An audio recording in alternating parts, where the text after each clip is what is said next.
Every day when you're walking down the street and you meet someone new, that says tenga cuidado.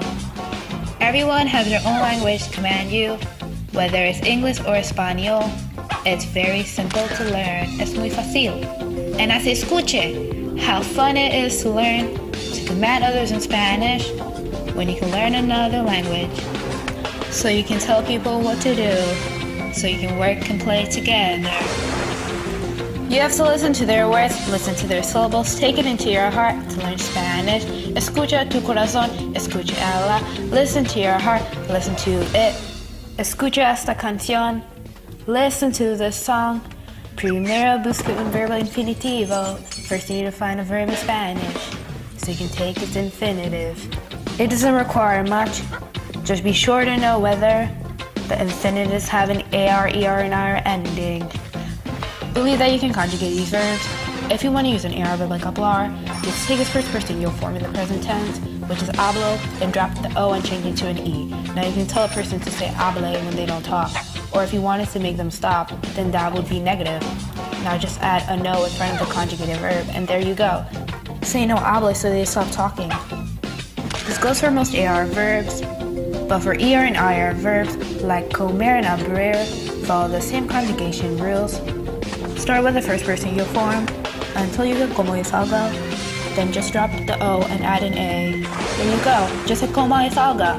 Now you can form it to tell anyone to eat and leave, or just add a no in front of the verbs to make it a negative command. Por favor, no coma y no salga. Please don't eat and leave. What a beautiful world it is, now that you can command a person in a formal and nice manner. Oye, hey, if you're trying to command more than one person, just use the formal ustedes form. After you've conjugated the AR, ER, or IR verb, just add an N. Now you can tell people, hablen to talk, coman to eat, and salgan to leave. There are some AR verbs that end in thar, gar, and zar. They just have different spellings. For SAR verbs like buscar, change the CU to a Q until you get busque. For gar verbs like pagar, change the G to a GU, so you say pague. For zar verbs like empezar, change the Z to a Z, so you'd say empiece. Just be sure to follow all these rules, and for stem changing words like probar, ver, follow the stem change and keep the appropriate ending until you get puerve and hierba. Now you can tell a person taste and boil.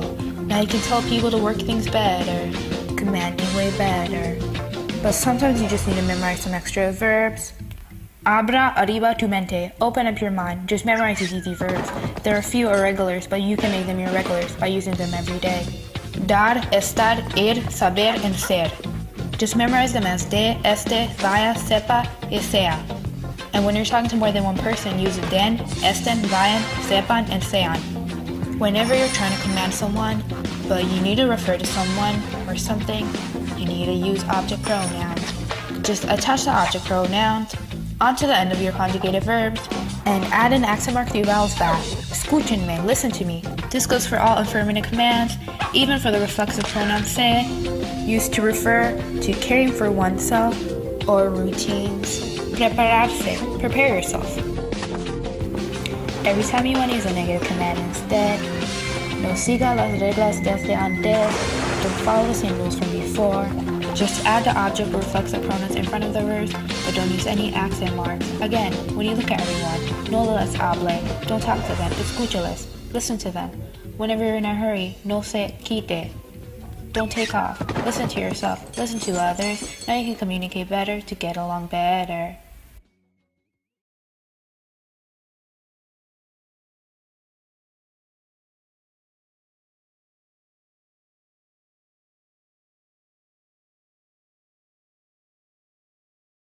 Created using Powtoon.